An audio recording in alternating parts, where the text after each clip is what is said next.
गुरुर् ब्रह्मा गुरुर्विष्णू गुरुर्देव महेश्वरा गुरुर साक्षात परब्रह्म तस्मै श्री गुरुवे नमः। नमस्कार सगळ्यांना, श्री स्वामी समर्थ। तर आज आहे गुरुपौर्णिमा आणि आजच्या या मंगलमय दिनाच्या तुम्हा सगळ्यांना खूप खूप शुभेच्छा।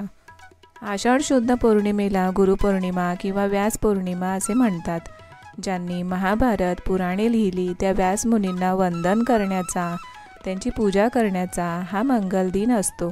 स्वामी भक्तांसाठी तर हा पुण्यपावन दिवस। या दिवशी शिष्य आपल्या गुरुची पंचोपचारे पूजा करतात, आपल्याला मिळालेल्या कृपादानाबद्दल कृतज्ञता व्यक्त करतात आणि पुढील आयुष्यभराच्या वाटचालींसाठी आशीर्वाद घेतात। खरं गुरुपूजन म्हणजे आणि खरी गुरुपूजा म्हणजे गुरूंनी आपल्याला जे ज्ञान दिले आहे, जो बोध दिलेला आहे, जी शिकवण दिलेली आहे त्याचे प्रत्यक्ष आचरण करणे, सद्गुरूंनी दाखवून दिलेल्या साधना मार्गाचा अभ्यास करणे, त्यांचा शब्द चालवणे म्हणजेच खरे गुरुपूजन। गुरूंच्या उपकारांनी आपले मन कृतज्ञतेने भरून येते, तेव्हा आपल्या तोंडून श्लोक बाहेर पडतो, गुरुर्ब्रह्मा गुरुर्विष्णू गुरुर्देव महेश्वरः गुरु साक्षात परब्रह्म तस्मै श्री गुरुवे नमः।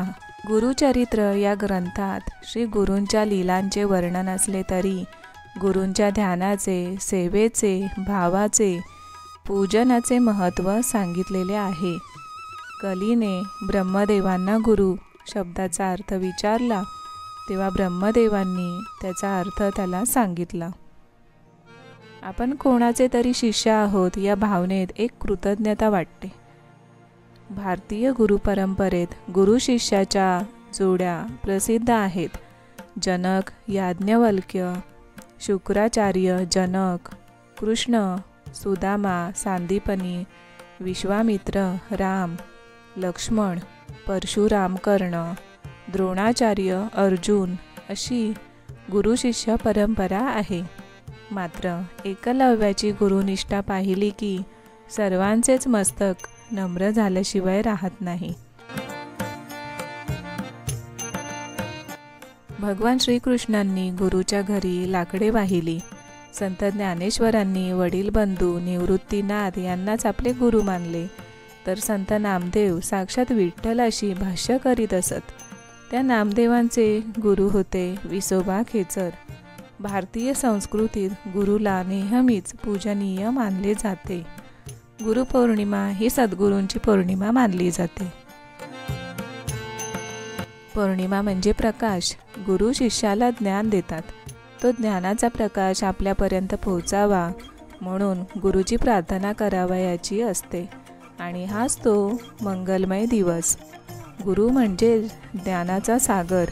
जलाशयात पाणी विपुल आहे, परंतु घटाने घागरीने आपली मान खाली केल्याशिवाय म्हणजेच विनम्र झाल्याशिवाय पाणी मिळू शकत नाही। त्याप्रमाणे गुरुजवळ शिष्याने नम्र झाल्याविना त्याला ज्ञान कसे प्राप्त होणार हे सगळ्यांनीच लक्षात ठेवावे। अहंकार नाहीसा करून ज्ञानाच्या प्रकाशाच्या वाटेकडे घेऊन जातात ते म्हणजेच गुरु। सद्गुरूंची प्राप्ती झाल्यानंतर गुरुसेवा करणे हे शिष्याचे परम कर्तव्य असते।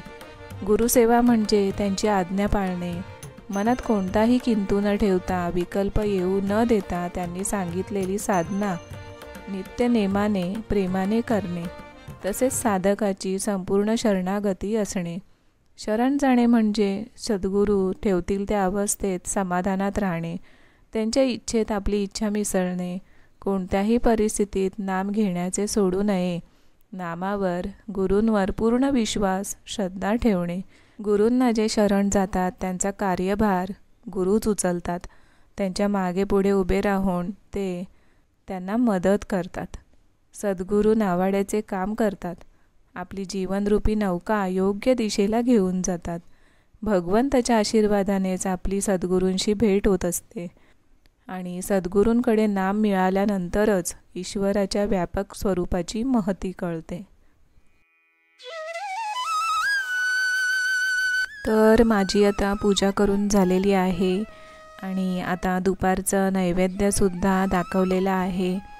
सकाळी लवकर उठून आपल्या स्वामींचं मी अभिषेक केला आणि स्वामींची पूजा करताना मन एवढं प्रसन्न झालं होतं ना की काय सांगावं। म्हणजे स्वामींच्या सेवेत आल्यापासून मला आता साधारणपणे 3 वर्षे पूर्ण झालेली आहेत। त्याच्या आधीसुद्धा मी स्वामींच्या सेवेत होतेच, पण कोकणात आल्यापासून खऱ्या अर्थाने मी आपल्या गुरूंच्या सेवेत आलेले आहे। म्हणजे त्यांचं नामस्मरण, आपली स्वामींची पूजा, नित्यसेवा आणि जे काही आपले सण असतात, आपल्या परंपरा असतात, तर त्या विधिवत सगळ्या काही पार पाडणं हे सगळं काही मी आता शिकलेले आहे। आणि या सगळ्या गोष्टींमधून मला फार समाधान मिळतं। महत्त्वाचं काय तर आपल्याला पूजेमधून मानसिक समाधान मिळणं गरजेचं आहे आणि ते मला आपल्या स्वामींनी अगदी पुरेपूर दिलेलं आहे आणि कुठल्या गोष्टीमध्ये खंत नाहीच। तर आज मी स्वामी चरित्र सारामृताचे संपूर्ण अध्याय पठण केलेले आहेत, वाचलेले आहेत आणि अशा पद्धतीने आजची पूजा संपन्न झालेली आहे। तर भेटूया आता पुढच्या व्हिडिओमध्ये। तोपर्यंत सगळ्यांना श्री स्वामी समर्थ।